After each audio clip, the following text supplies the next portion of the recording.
اسلامی تاریخ میں بہت سارے اہل اللہ بزرگان دین گزرے کہ مختلف ایام میں ان کی سیرت و کردار کا تذکرہ کیا جاتا ہے۔ ویسے تو اس زمین پر ملین ٹریلین پتہ کتنے لوگ آئے دنیا سے چلے گئے، لیکن کچھ ہی لوگ ہوتے ہیں کہ جن کا نام لوگوں کے دلوں میں بھی زندہ ہوتا ہے اور ان کے کارنامے وہ بھی زندہ و پائندہ ہوتے ہیں، اور انہی میں سے ایک شخصیت حضور غوث اعظم الشیخ عبد القادر جیلانی الحسنی والحسینی رحمت اللہ تعالی علیہ کی ہے۔ اس لیے انشاءاللہ آپ کے حضور اس اویلیبل تھوڑے سے ٹائم میں ہم کوشش کریں گے نذرانہ عقیدت پیش کریں حصول برکت کے لیے۔ آپ پر، آپ کے احوال و واقعات پر بہت ساری ضخیم کتابیں لکھی گئیں، آپ کے کشف و کرامات کے کئی چیپٹرز ہیں، لیکن ہماری کوشش یہ ہوگی کہ حضور غوث اعظم الشیخ عبد القادر جیلانی الحسنی والحسینی رحمت اللہ علیہ کی آیات طیبہ سے یہ پہلو کہ آپ کی ساری زندگی حضور نبی کریم علیہ السلام کی سیرت طیبہ کا عکس جمیل تھی، کہ آپ نے حضور علیہ السلام کو اس طرح فالو کیا، اس طرح آپ کے نقش قدم پر چلے کہ ایک ایک مستحب، ایک سنت اس پر عمل کیا، اور جو مکروہ چیزیں تھیں ان سے بھی حتی المقدور اجتناب کیا، حرام تو کجا۔ تو یہ جو شخصیات ایسی جنہیں اللہ تعالیٰ یہ اعلیٰ درجے عطا فرماتا ہے، بنیادی طور پر یہ حضور نبی کریم علیہ السلام کی بارگاہ کا فیض ہے۔ اسی لیے علماء تصوف نے لکھا ہے کہ کسی بھی ولی کی جو کرامت ہوتی ہے وہ حقیقت میں اس نبی کے معجزے کا عکس ہوتا ہے جس نبی کا وہ امتی ہے۔ مثلا قرآن پاک کی سورہ نمل میں آصف بن برخیہ کا ایک بڑا مشہور واقعہ تخت بلقیس والا بارہ آپ نے سنا بھی ہوگا، کہ جب آپ نے اپنی مجلس میں فرمایا کہ دور دراز علاقے میں ملکہ بلقیس کا ایک تخت ہے، کون اس کو اٹھا کے یہاں لا سکتا ہے؟ تو سب سے پہلے جنات میں سے ایک جن نے کہا کہ میں اٹھا کے لا سکتا ہوں، آپ ایک مجلس سے اٹھ کے دوسری جگہ بیٹھے۔ پھر آپ نے فرمایا سلیمان علیہ السلام نے نہیں، اس سے بھی کم وقت میں۔ تو آصف بن برخیہ جو حضرت سلیمان علیہ السلام کے صحابی تھے، انہوں نے عرض کی کہ آپ اپنی آنکھ کو جھپکیے، یعنی بلنک کرنا آنکھ کو، کہ آنکھ بند کر کے کھولیں، وہ تخت بلقیس یہاں ہوگا۔ in a second or less than a second، اتنے ٹائم میں وہ جو میلوں دور تھا، کئی محلات کے دروازوں کے اندر تھا، وہ وہاں پر حاضر کر دیا۔ تو یہ ان کی کرامت تھی، لیکن حقیقت میں یہ فیضان حضرت سیدنا سلیمان علیہ السلام کی بارگاہ سے آ رہا تھا۔ ان کی تابعداری، ان پر ایمان لانا اور ان کی اطاعت کرنا، اس وجہ سے اللہ کریم نے ان کے دل کو وہ روشنی عطا فرمائی اور ان کو وہ روحانی فیضان عطا فرمایا کہ وہ ایک لمحے کے اندر تخت بلقیس کو وہاں پر لے آئے۔ یہ کرامت کہلاتی ہے۔ اور بہت سارے اولیاء کرام کی کرامات وہ کتب میں مذکور ہے۔ اور بحیثیت مسلمان پہلے ہمیں ایک بات یہ سمجھنی چاہیے کہ جس طرح مثال کے طور پر ہم لفظ بولتے ہیں اللہ، تو تو کوئی بندہ ہمیں کوشچن کرے ہو از اللہ، تو اس کی ایک اسپیسیفک ڈیفینیشن ہے کہ وہ ذات جو اس ساری کائنات کو پیدا کرنے والی وحدہ لا شریک ہے، نہ اس کا کوئی باپ نہ اس کا کوئی بیٹا، ازل سے ہے ابد تک رہے گی، سب اس کے محتاج، وہ کسی کا محتاج نہیں۔ وہ ذات کون ہے؟ اللہ۔ اگر کوئی کہے ہو از نبی، تو ہمارے پاس ایک ڈیفینیشن ہے کہ نبی کون ہوتے ہیں، رسول کون ہوتے ہیں۔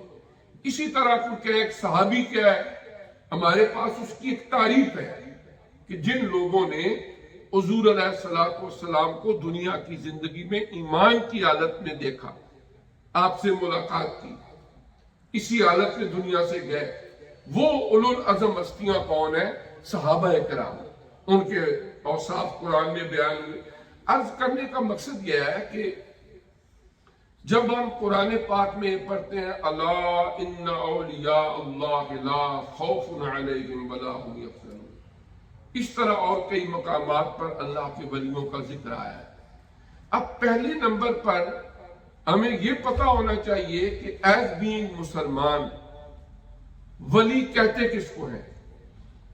ہمارے ہاں جو 8 سالہ 9 سالہ درس نظامی کا نصاب مدارس میں پڑھایا جاتا ہے، اس میں عقائد کے حوالے سے ایک مستند کتاب شرح عقائد النصفی پڑھائی جاتی ہے،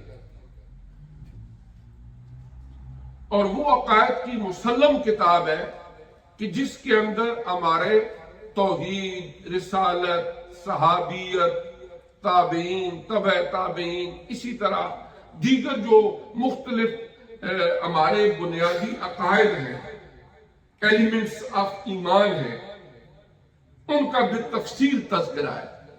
تو امام نصفی رحمت اللہ علیہ وہاں فرماتے ہیں کہ ولی کون ہوتا ہے، ولی کس کو کہتے ہیں؟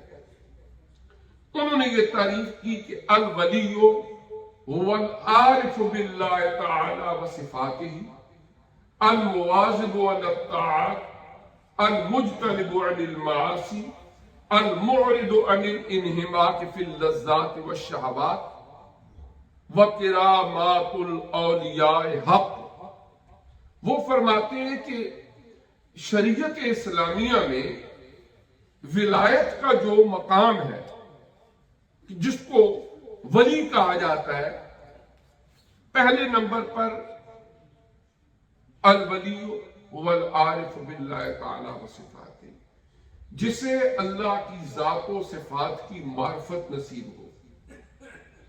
جب اس کا دل اللہ کی معرفت سے روشن ہو، اور یہ روشنی فیضان ہے آقا نامدار مرشد قلب و نظر حضرت محمد مصطفیٰ علیہ السلام کی بارگاہ کا، کہ جس وقت حضور نبی کریم علیہ السلام سے صحابہ کرام نے وہ فیضان حاصل کیا، اور پھر وہاں سے آگے یہ سینہ بسینہ تقسیم ہوتا رہا۔ ہماری شریعت اسلامیہ کے اندر ایک تعلیمات نبوت ہیں اور ایک برکات نبوت ہیں۔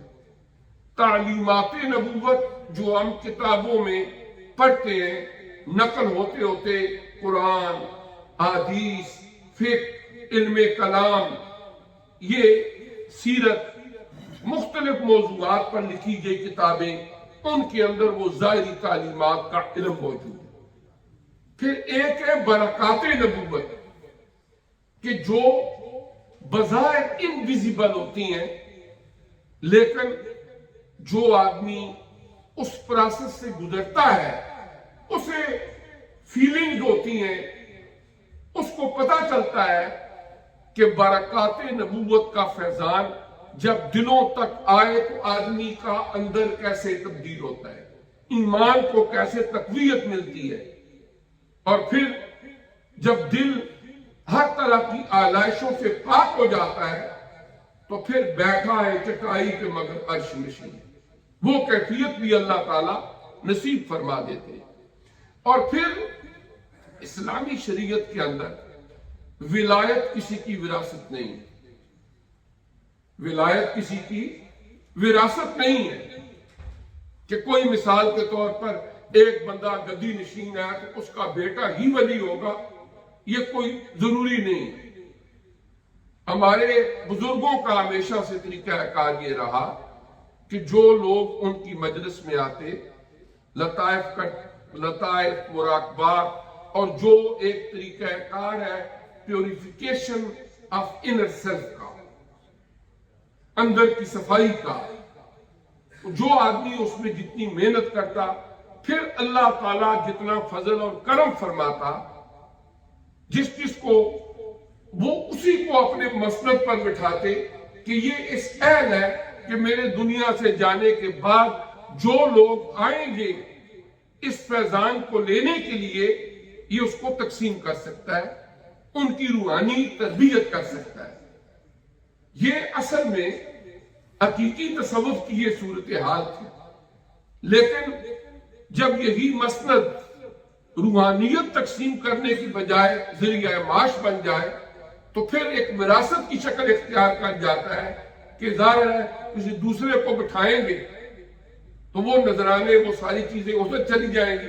لہذا ہمارے بڑے صغیر میں خصوصی طور پر یہ ایک وراثت کی شکل اختیار کر گیا.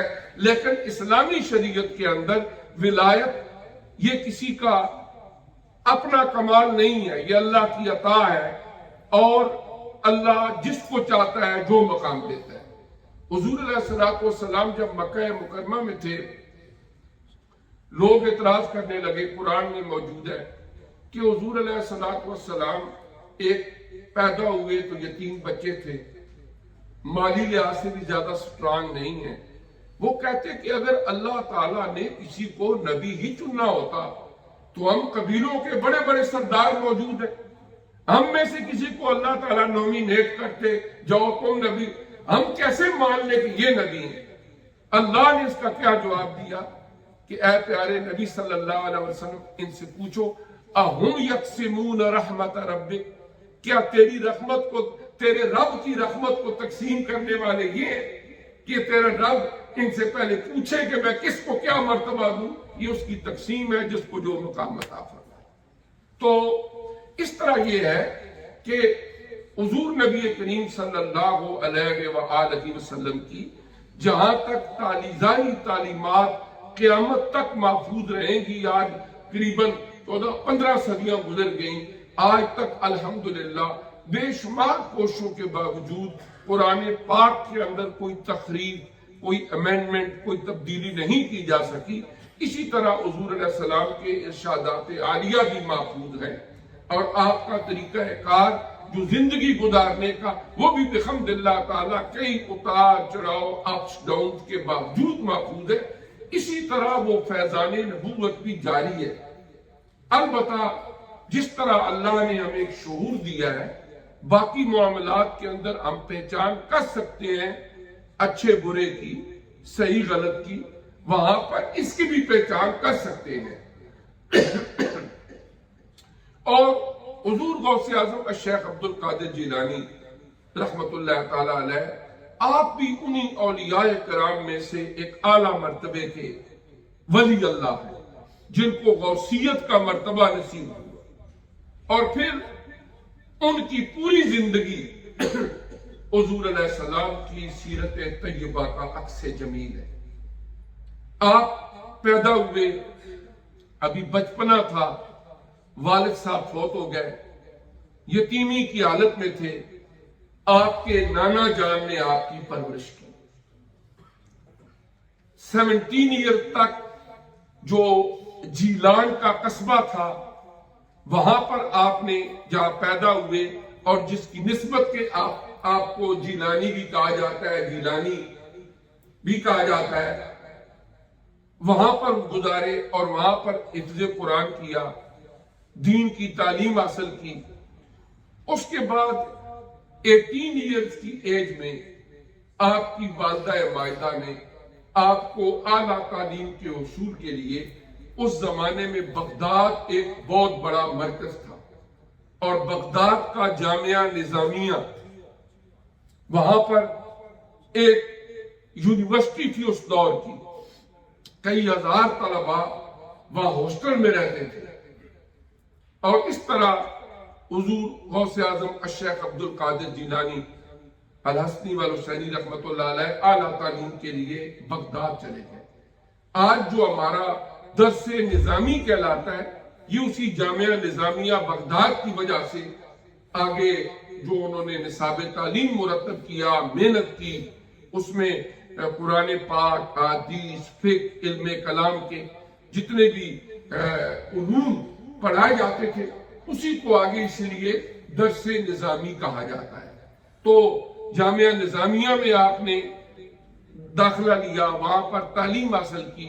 آپ خود فرماتے ہیں درست العلم حتی صرت کتبہ، کہ میں علم حاصل کرتا رہا یہاں تک کہ اللہ تعالیٰ نے مجھے قطبیت کا مقام دے دیا۔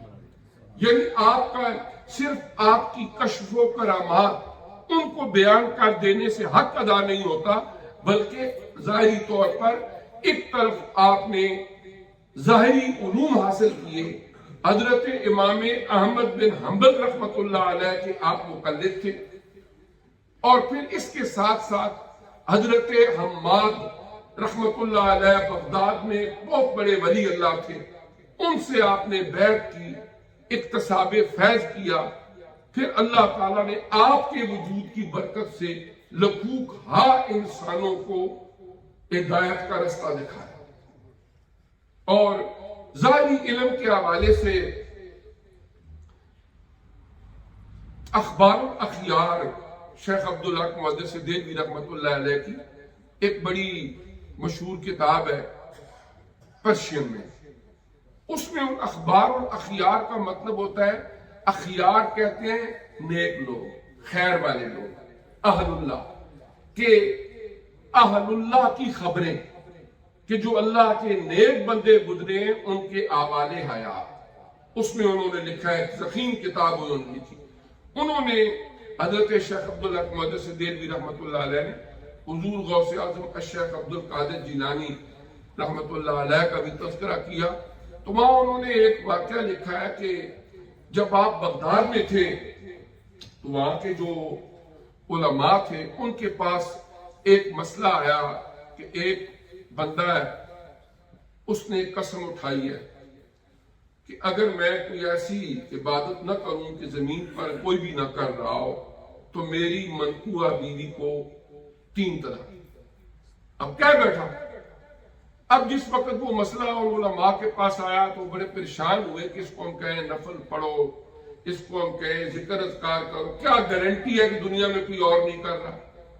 وہ بڑے پریشان تھے، اور وہ پھر حضور غوث اعظم الشیخ عبد القادر جیلانی رحمۃ اللہ علیہ جو باضابطہ طور پر دینی علوم پڑھاتے تھے، آپ ایک بہت بڑے مدرس، شیخ الحدیث، شیخ التفسیر تھے، آپ کے پاس آئے کہ ایک مسئلہ درپیش ہے، آپ نے 1 سیکنڈ میں اس مسئلے کو حل کر دیا۔ آپ نے فرمایا یہ کون سا مشکل کام ہے؟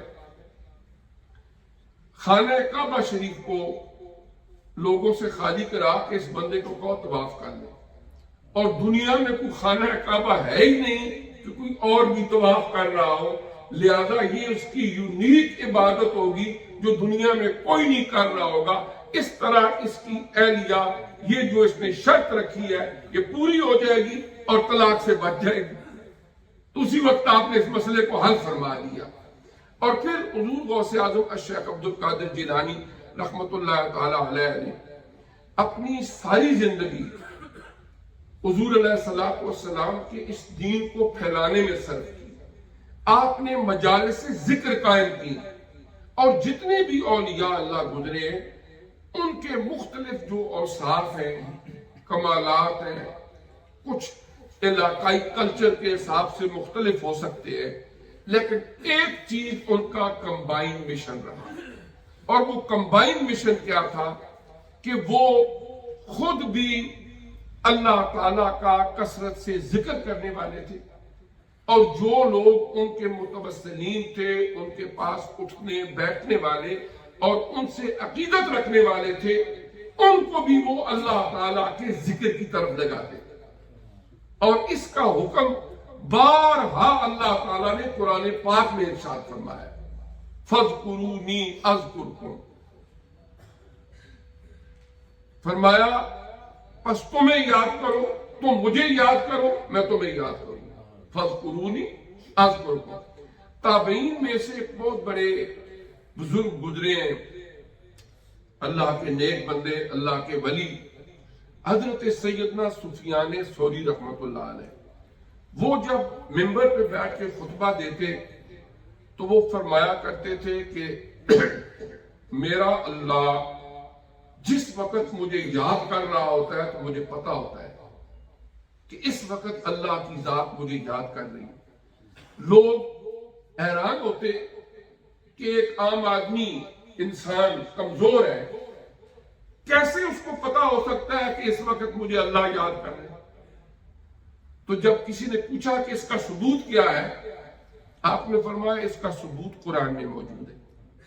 نمبر 1، قرآن میں اللہ پاک فرماتا ہے اپنی ذات کے بارے میں لا یخلف المیعاد، کہ وہ اپنے وعدے کے خلاف نہیں کرتا. اللہ تعالیٰ کی ذات جو وعدہ فرماتی ہے اپنے اس وعدے کو پورا کرتی ہے. اور نمبر 2، اس اللہ نے وعدہ کیا ہے فَاذْكُرُونِي فَاذْكُرُونِي أَذْكُرْكُمْ، سورہ البقرہ دوسرا پارہ. فَاذْكُرُونِي أَذْكُرْكُمْ، پس تم مجھے یاد کرو میں تمہیں یاد کروں گا. تو جب اللہ اپنے وعدے کے خلاف نہیں کرتا تو یہ کیسے ممکن ہے کہ میں جس وقت اخلاص نیت کے ساتھ اللہ کو یاد کر رہا ہوں تو مجھے یاد نہ کر رہا. لہذا جب میں اللہ کا ذکر کر رہا ہوتا ہوں اس وقت اللہ تبارک و تعالیٰ کی ذات بھی مجھے یاد کر رہی ہوتی ہے. اور ذکر الہی ایک اتنی بڑی نعمت ہے اللہ تعالیٰ کی طرف سے کہ انسان کے لیے 100 جتن کرے سکون حاصل کرنے کے لیے، اطمینان حاصل کرنے کے لیے، سوائے اللہ تعالیٰ کی یاد کے کہیں سے صحیح معنوں کے اندر حقیقی سکون نہیں ملتا. بندہ تھوڑی دیر کے لیے ریلیکس ہو سکتا ہے، تھوڑا سا اس کو کسی نہ کسی چیز سے عارضی طور پر سکون و اطمینان مل سکتا ہے. سخت گرمی ہے، آپ اے سی والے کمرے میں آئے، تھوڑا سا آپ ریلیکس ہو گئے. آپ کو تکلیف ہو رہی ہے، پین ہے، پین کلر آپ نے کھائی، تھوڑا سا آپ کو تکلیف دور ہوئی ہے، سکون ملا ہے. لیکن یہ ساری چیزیں ٹیمپریری ہیں. وہ سکون جو دائمی ہے اور جو حقیقی معنوں کے اندر انسان کو دنیا کے اندر بھی لطف اندوز کرتا ہے، اور جب آنکھ بند ہوتی ہے تو اس کے بعد کی ساری منزلوں کے اندر بھی جنت کی نعمتوں تک وہ لطف اندوز ہوتا ہے، وہ سکون اللہ کے ذکر میں ملتا ہے. خود قرآن نے فرمایا ہے الا بذکر اللہ تطمئن القلوب، آگاہ ہو جاؤ کہ دلوں کا اطمینان صرف اللہ تبارک و تعالیٰ کی یاد میں ہے. اور کم از کم ایک بندہ جب اللہ تعالیٰ کے ذکر کو اپنی زندگی کا حصہ بنا لیتا ہے تو کم از کم یہ ہوتا ہے کہ اللہ تعالیٰ اس کا دل روشن کر دیتا ہے. اور میں عرض یہ کر رہا تھا کہ جملہ سلاسل طریقت کے اولیاء کرام، ان کے زندگی کے حالات آپ اس کا مطالعہ کریں. ایک بات آپ کو کمبائن مشن کے طور پر ملے گی کہ وہ اخلاص نیت کے ساتھ خود بھی اللہ تعالیٰ کو یاد کرنے والے، اور جو ان کے مریدین متوسلین ان سے تعلق رکھنے والے انہیں بھی وہ اللہ تعالیٰ کے ذکر کی طرف راغب کرتے. سورہ التوبہ کی آیت نمبر 119، اس میں اللہ کریم نے ہمیں حکم دیا ہے یا ایھا الذین آمنوا اتقوا اللہ، اے ایمان والو اللہ تعالیٰ سے ڈرو، اللہ کا خوف رکھو. وکونوا مع الصادقین، اور ان لوگوں کے ساتھ جڑ جاؤ، ان کے ساتھ ہو جاؤ جو سچے ہیں. اور صادقین وہی ہیں کہ جنہیں اللہ تبارک و تعالیٰ نے اس دنیا کی مختصر سی زندگی میں اپنی معرفت نصیب فرمائی، انہیں باقاعدگی کے ساتھ اپنی عبادت کا ذوق شوق نصیب فرمایا، انہیں گناہوں سے بچنے کی توفیق نصیب فرمائی، اور دنیا کی لذات اور شہوات میں وہ اس طرح ملوث ہو کے وہ اللہ کی بارگاہ سے دور نہیں ہوتے، بلکہ نفس کے گھوڑے کی لگام ان کے ہاتھ میں ہوتی ہے، جدھر وہ چاہتے ہیں ادھر وہ جاتا ہے۔ اور جب انسان اپنے نفس کے تابع ہو جائے، پھر شیطان کے تابع ہو جائے، تو پھر وہ جدھر انسان کو لے کے جاتا ہے وہ ادھر جاتا ہے۔ اس کا نتیجہ کیا ہوتا ہے کہ انسان گمراہی کے اندر مبتلا ہو جاتا ہے۔ تو اس طرح یہ ہے کہ، اور پھر ایک بات یہ ہے کہ جتنے بھی آل اللہ گزرے ان کا جو طریقہ کار رہا وہ یہی کہ آپ اللہ تعالیٰ کا ذکر کریں، اور اللہ نے ہماری باڈی کے اندر ڈیفرنٹ آرگنز رکھے، ان میں سے ایک ہمارا ہارٹ ہے، دل ہے ہمارا۔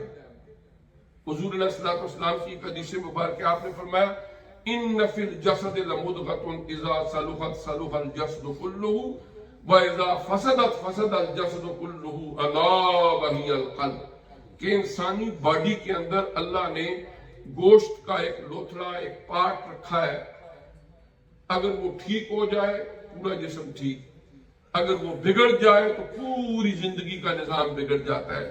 آپ نے فرمایا وہ ہے تمہارا قلب۔ میڈیکل سائنس کہتی ہے کہ یہ ایک پمپنگ سٹیشن ہے جہاں سے آگے بلڈ جو ہے وہ سرکولیٹ ہوتا ہے ہماری پوری باڈی میں، اور صوفیاء کرام اس کو لطیفہ قلب کہتے ہیں۔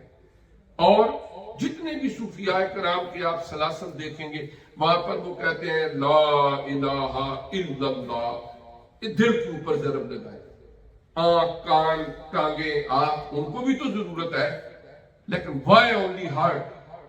اس کی ایک وجہ تو جی یہ لکھی گئی کہ چونکہ یہ دل جو ہے یہاں سے آگے سارا ایک ایک خون کا قطرہ سرکولیٹ ہوتا ہے، اور جب یہاں پر اللہ کے نام کی ضرب لگتی ہے اس کی لذت سے آشنا ہو کر خون کے جو قطرہ کان تک پہنچا، دماغ تک پہنچا، ہاتھوں تک پہنچا، پاؤں تک پہنچا، اس کے اندر بھی برکت آ گئی، اور جب اللہ تبارک و تعالیٰ کا تابعدار بن گیا۔ تو اس طرح حضور غوث اعظم الشیخ عبد القادر جیلانی الحسنی والحسینی رحمۃ اللہ علیہ، جہاں ان کے احوال زندگی میں دیگر بہت ساری چیزیں ملتی ہیں، وہاں پر آپ نے مجالس ذکر قائم کی اور ذکر الہی کے ذریعے لوگوں کی تربیت کر کے انہیں برائیوں سے، نفس کی شرارتوں سے، شیطانی وساوس سے نکال کے اللہ کے قرب کی منزل کی طرف رہنمائی فرمائی۔ دعا ہے کہ اللہ پاک مجھے بھی آپ کو بھی سمجھنے کی، عمل کی توفیق دے، اور اپنے نیک بندوں سے تعلق قائم کر کے اللہ تبارک و تعالیٰ کی قرب کی منزلیں نصیب فرمائے۔ جزاک